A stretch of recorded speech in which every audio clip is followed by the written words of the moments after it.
बिस्मिल्लाहिर्रहमानिर्रहीम। अस्सलाम वालेकुम गाइज़, कैसे हैं आप लोग? उम्मीद करता हूँ खैरियत से होंगे। Welcome to my YouTube channel. आज की जो वीडियो है बहुत अच्छी और मुफीद होगी उन लोगों के लिए जो असील के शौकीन हैं, मुर्गियाँ रखने के शौकीन हैं। इंशाल्लाह इसमें आज आपको बताया जाएगा कि मुर्गियों को किस तरह रखा जाता है और उनको क्या डाइट देनी चाहिए। और इसमें कुछ ऐसी चीज़ें भी हैं जो फॉर सेल होंगी, उनका कॉन्टैक्ट नंबर भी दर्ज होगा, उनके साथ वीडियो के साथ अटैच होगा, तो आप काइंडली उनसे रब्ता करके भी ले सकते हैं। तो वीडियो में जुड़े रहिएगा ताकि आप लोगों को भरपूर फ़ायदा हासिल हो सके। ये जो मुर्गे, चूज़े या कोई भी इनमें चीज़ आपको वीडियो में नज़र आएगी, सारे ऑर्गेनिक फीड पर पले हुए हैं, ना कि फार्मिंग फीड पे। फार्मिंग फीड से मुराद ये होता है कि जो हम बाहर से परचेज़ करते हैं बनी बनाई खुराक, जिसे 9 नंबर कहा जाता है और 14 नंबर कहा जाता है गोश्त के लिए, 11 नंबर कहा जाता है स्टार्टर के लिए, 13 नंबर कहा जाता है अंडों के लिए। गाइस, सबसे पहली बात तो ये है कि ये हमारे परिंदे के लिए नुकसानदेह अमल है। आप जब ब्रायलर का पीस लेने जाते हैं, जो हम गोश्त आमतौर पर घर में इस्तेमाल करते हैं आमतौर पर, वो उसी फीड से तैयार किया जाता है 11 और 14 नंबर से। और वो 35 से 40 में पीस तैयार होता है और 2.5 से 3 किलो 2 किलो का पीस तैयार होता है, जो कि उनके लिए नुकसानदेह होता है। और वो 45 दिन से ज़्यादा सर्वाइव नहीं कर पाता, वो परिंदा मर जाता है, इसलिए उन्होंने उससे पहले बेचना होता है। ये तो बात क्लियर होगी कि जो हमने घर में मुर्गी रखनी है, चूज़ा रखना है या असील कोई भी चीज़ रखनी है, उसको हमने बाज़ारी फीड से दूर रखना है। ऑर्गेनिक फीड में बना बनाया दाना मिल जाता है, जिसमें चंद किस्म के दाने होते हैं। गंदम होता है, बाजरा होता है, उसके अलावा धान थोड़ी सी डाली जाती है, उसके अलावा सूरजमुखी डाला जाता है, मटरी डाला जाता है, यानी कि काफ़ी सारा मेज़ा बना होता है, वो बना बनाया मिल जाता है। ठीक है, अगर नहीं आप ऐसे कर सकते तो आप अपना दाना भी बना सकते हैं, जिसमें से कुछ कभी बाजरा डाल दिया, कभी गंदम डाल दी। और एक बात याद रखिएगा कि घर में जो भी सब्ज़ी छिलके वगैरह होते हैं सब्ज़ियों के, प्याज के, वो उनको डालें। वो उनके लिए एंटीबायोटिक भी होता है, एंटी एलर्जिक भी होता है और फ़ायदेमंद भी होता है, और सबसे सस्ता खुराक उनके लिए तैयार हो जाती है। ठीक है, इसके अलावा ग्रीन में जैसे कभी पालक पक रही है, पालक डाल दी, नहीं तो बाहर से लेके आगे पालक डाल दी, धनिया डाल दिया, पुदीना डाल दिया, कोई सब्ज़ी के छोटे छोटे चॉप करके पीस डाल दिए। ये ऑर्गेनिक फीड में शामिल होती हैं ये चीज़ें, क्योंकि ये जो ऑर्गेनिक फीड हमारी होती है ना, इसमें इनको सब तमाम विटामिन, मिनरल्स और हर तरह की जो ज़रूरत होती है अल्लाह की तरफ से, कुदरती चीज़ उनके लिए ज़रूरी होती है, वो उनको मिल जाती है, और जिससे बर्ड हमारा हेल्थी रहता है। मेरा अपना ज़ाती तजर्बा है, हमने 4 साल असील मुर्गियाँ रखी हैं, बल्कि आपने वीडियोज़ में देखी भी होंगी। तो 4 साल हमने वो मुर्गियाँ रखी हैं, तो आई थिंक मुझे नहीं याद कि हमने उनको प्रॉपर कोई वैक्सीन कभी की हो। सिर्फ़ उसकी वजह क्या थी जनाब? सिर्फ़ हमने जो घर में तैयार होना सामान वो उनको डाल देना, और जो उसके अलावा जो रेगुलर फीड डलती थी वो हमारा वो मिक्स दाना जो था, मैंने जो ऑर्गेनिक जिसे कहा जाता है, जिसमें बाजरा वगैरह शामिल होता है, वो डालते थे। उसके अलावा हम इसको में कुछ भी नहीं डालते थे, और इससे ये फ़ायदा होता है कि हमारे परिंदे को कोई बीमारी नहीं लगती। एक बात और याद रखिएगा, ऑर्गेनिक फ़ीड और फार्मिंग फ़ीड में सबसे बड़ा फ़र्क ये है कि जो फार्मिंग फ़ीड से चीज़ तैयार हुई होगी उसका वज़न ज़्यादा होगा, और वज़न के साथ साथ उसमें ताकत और क़ुव्वत मुदाफ़क़त कुछ भी नहीं होगी, क़ुव्वत मुदाफ़क़त कुछ भी नहीं होगी, क्योंकि जो हम ऑर्गेनिक फ़ीड डालते हैं उसमें क़ुव्वत मुदाफ़क़त बढ़ता है और वज़न उसमें कम होता है, क्योंकि उसमें चर्बी और इस तरह के जो चीज़ें हैं वो हम उससे दूर हो जाती है हमारा परिंदा, और हमारा परिंदा माशाल्लाह खुश रहता है, और ना कि उसको परेशानी होती है। क्योंकि जो फार्मिंग फ़ीड है वो आमतौर पे ऑर्गेनिक फ़ीड से गर्म भी होती है।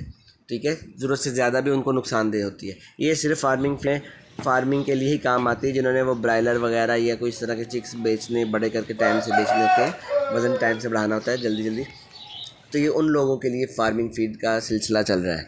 बाकी जो घर में लोग रखते हैं तो वो कभी भी नहीं। ये आपको वीडियो दिखाने का मकसद ये है, इसमें देखें चिक्स भी दिखाए गए हैं, बड़े पीस भी दिखाए गए हैं, 3 माह वाले पीस भी दिखाए गए हैं, 6 माह वाले पीस भी दिखाए गए हैं। सिर्फ इसलिए दिखाए गए हैं कि आपको अंदाज़ा हो कि ऑर्गेनिक फीड में हमारा परिंदा कैसे पलता है।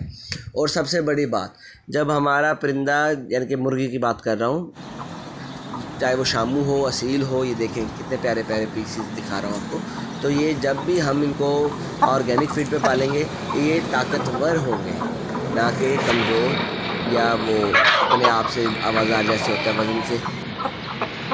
अब ये तो सबका कॉन्सेप्ट क्लियर हो गया कि जो फार्मिंग फीड है वो हमारे परिंदे के लिए जहर है। हाँ, आम तौर पर अगर आपका डे ओल्ड का चिक्स है किसी किस्म का भी, तब आप उसको सिर्फ 15 से 20 दिन, महीने तक के लिए खुराक दे सकते हैं, पर उस दौरान भी आपने गंदम का बारीक पिसा हुआ दलिया साथ ऐड करना है। यानी कि एक टाइम फीड दे दी तो एक टाइम दलिया दे दिया, या दोनों को चीज़ों को मिक्स करके दे दिया। ये याद रखिएगा, इस तरीके से आपने करना है। जब वो 1 मंथ गुजर जाएगा उसके बाद आपने रेगुलर जो खुराक आपकी ऑर्गेनिक आपके पास अवेलेबल है डालनी है, और ये परिंदा खुश होकर खाता है।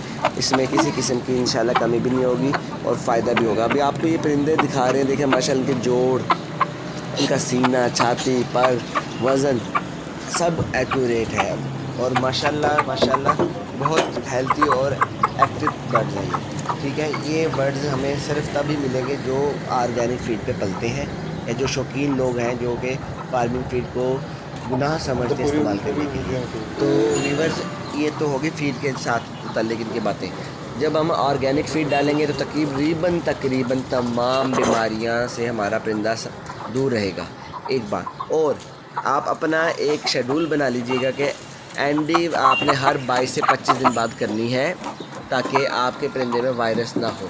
क्योंकि जब एंडी आती है, जिसे रानी खेत कहा जाता है, वो पूरे का पूरा शेड बर्बाद कर देता है। मेरा अपना एक्सपीरियंस, और इसी एक्सपीरियंस की बिना पर मैं आपको बता रहा हूँ, क्योंकि मैंने बहुत सारे ऐसे केसेस देखे हैं जिसमें मेरे रिलेटिव्स भी हैं और मेरे साथ ज़ाती तौर पर ख़ुद भी ऐसा हुआ है कि रानी खेत जब आई है तो कंट्रोल नहीं हुई।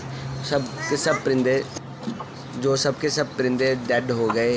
इवन के कोई एक परिंदा भी, एक बर्ड भी नहीं बचा मुर्गियों में और मोरों में, क्योंकि रानी खेत इतनी ख़तरनाक बीमारी है और ये अब से नहीं बहुत अरसे से है। और इसको पैदा होने में भी ये खुराक से ही पैदा होती है, क्योंकि जो हम फीड डालते हैं फार्मिंग फीड, क्योंकि ये फार्मिंग फीड का अगर आप स्ट्रक्चर चेक करें ना कि किस तरीके से बनती है, ये मुर्गियों के अलाइशों से, गंदगी से और ऐसी गलाजत से बनती है, फिर जाके हमारा परिंदे को खिलाई जाती है।